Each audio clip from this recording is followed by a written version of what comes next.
Hey friends, my name is Hannah and you're watching the Wishing Clock channel here on YouTube. Today I have for you a what sold video from April 17th through the 23rd. It was an okay week, but I did have one no sales day and kind of lost momentum. And I did a couple things to kind of adjust the sales in my closet. Sales, S-A-I-L-S, not S-A-L-E-S, but it did adjust those as well. That I'll go over with you as well. I only had one sale on Mercari, so I will go ahead and add that in with everything just to kind of give you the full spectrum view. But yeah, for Poshmark, my sales totaled $722, and for Mercari, because it was just one small sale that I had go through, it was $14, which puts me at a total of $736. That's okay.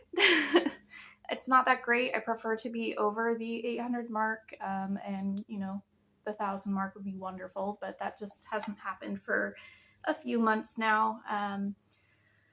But I'm hoping with the new strategies that I've put in place that I'll share with you that will no longer be the case. So my total after fees was $537.42, which is a little low. Yeah, I like a little bit more to pay my bills with, you know. The first sale that will go, actually, I'll go over the tips with you first. So the first thing that I did when I saw that I was starting to tank when it came to my sales is I realized that I had a lot of old crap that just had no likes on Poshmark. And if they have no likes, that means I can't send an offer. So there's no way for me to kind of pull a buyer in to purchase it. So I went to my oldest listings on the Poshmark page, and then I went through, and any of them that did not have any likes that I've had for, you know, around 6 months or so, I went ahead and just got rid of them. So I got rid of about 25 listings, which is a lot. I mean, my closet sits at around 550 to 600, but that's still quite a bit to take off. But I did that because I wanted to see if giving Posher VA the opportunity to share items that, you know, actually had interest from buyers more often would cause my sales to pick back up. And then I also switched from just listing 12 to 15 items per day to making sure that I'm listing $350 to $400 in sales potential per day. So, you know, listing an item for $30, I'm going to list X amount of items to make sure that I'm hitting between $350 and $400 with those items. Because a lot of the times what happens is I'll list, you know, t-shirts one day, and a lot of t-shirts are going to be lower priced items. So if I'm listing, you know, only 10 items and they're going to sell for $25 or less, I'm only at max going to make $250 off of those items. So $350 to $400 is going to be my new goal. I did see a huge uptick. On Saturday, I made almost $300, which is great. I haven't gotten close to $300 in a while, and over $300 in a long, long time in one day. So yeah, I've already made 6 sales this morning too. It's right about noon right now. So I think it's paying off, and I'm going to keep trying, and we'll see, you know, at the next video of the weekly recap if that actually starts really working as far as getting my numbers back up. So let's go ahead and jump into sales. We're going to jump into the Mercari sale first, and that was an Alice blue yellow floral blouse. Nothing really special, but it is a Stitch Fix, and you guys know on this channel I do like picking up Stitch Fix blouses because they have a style number on the fabric tag. It's easy to look up a style name, which means that people shopping for Stitch Fix items at a lower price can go ahead and pick that up from me. And so it sold for $14, but I made $11.55, which is not too bad. So you know, bins items, picking up Stitch Fix brands, totally gonna keep doing that until it starts fading as far as its sales potential. Hold on one second. Sorry about that. So now we're gonna go ahead and jump into my actual sales on Poshmark. We have 2 Madewell ones first. They're both denim. So we have Madewell Perfect Vintage Jeans in a size 25 petite and in a blue wash. These had a short inseam of 25 inch inseam, and from far away they looked like a pair of kids jeans, but when I got close at the thrift store, they were actual women's Madewell jeans.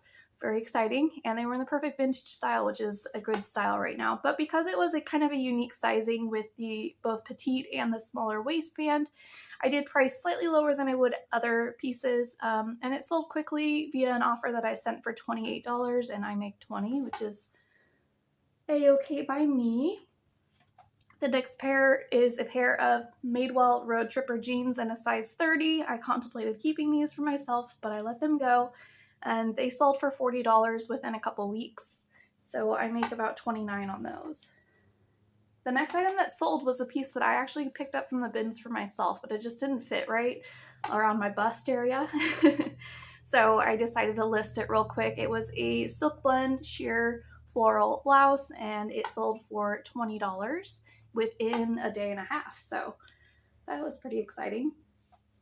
The next item is a Bowden dress that I found at the bins. The Bowden Clara dress did not have its brand tag on the back of it, so I knew that that could kind of, drop its value slightly. It still sold for $25 via an offer sent to me that I went ahead and accepted.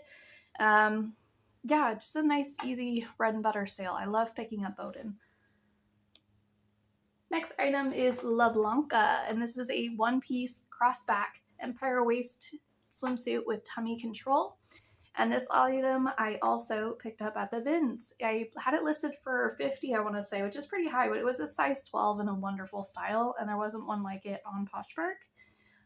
It sold for $35 via an offer sent to me. So I made $28 on a swimsuit that I picked up from the bins, probably for less than $1. So yay.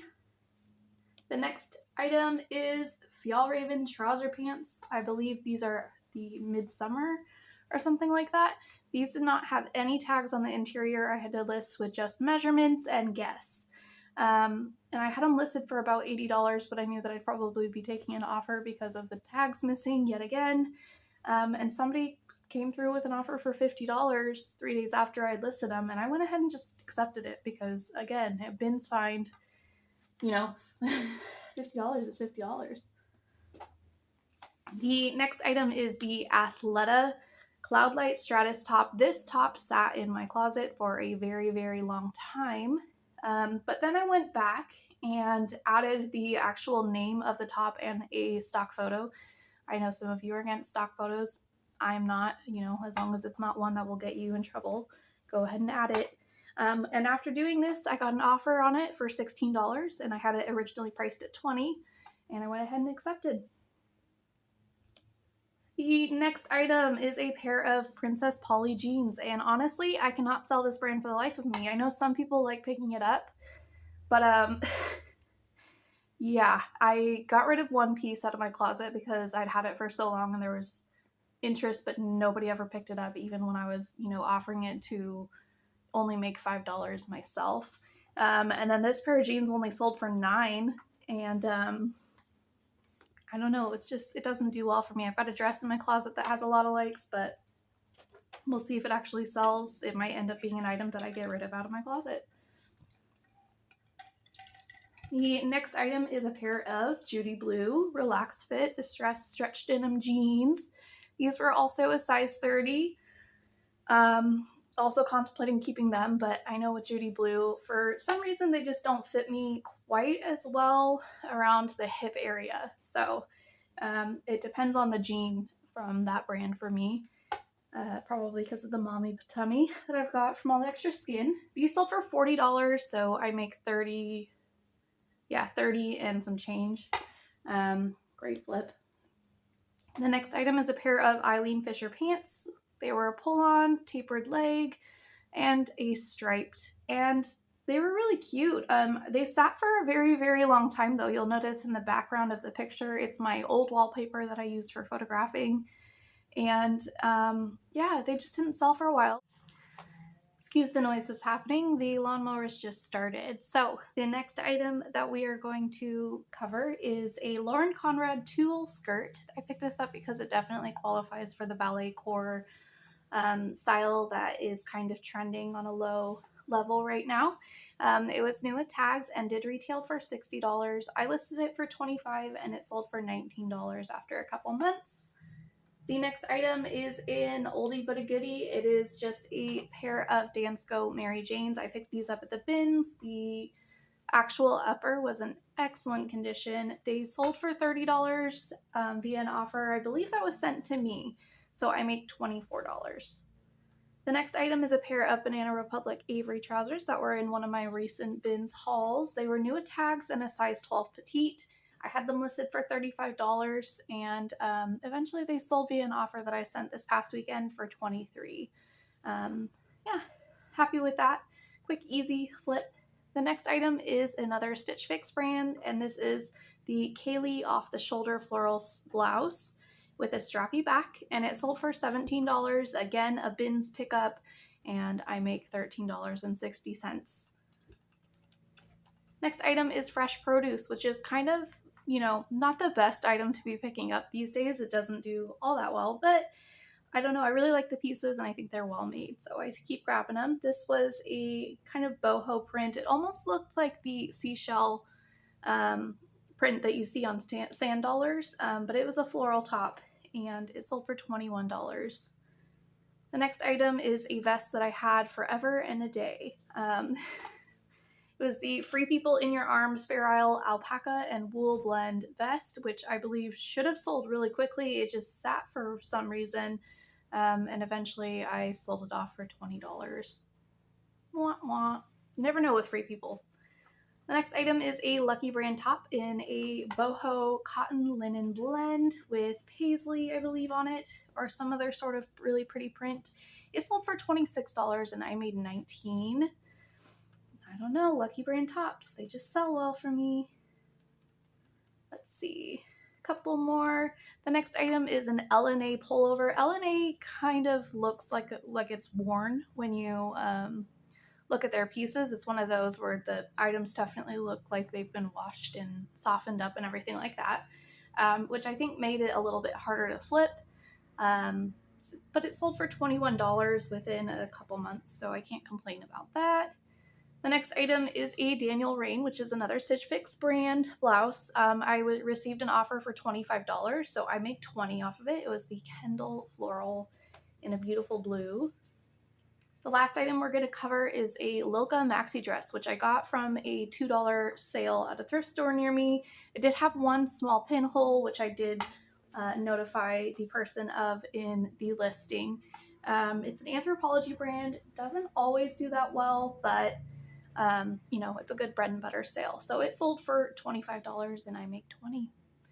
That is all that I have to share with you today. Hopefully you enjoyed kind of the sneak peek into, the actual aftermath of my hauls, and that maybe you learned something. I don't know. But I will try to do this every week and sneak in some ship with me videos as well to keep those going. Yeah, we'll see how this goes. Hit like if you like this kind of video. The last time I did a series like this, it did not perform well, which is why I stopped. But I really like them, and I hope you do too. So I'll see you at the next one. Bye.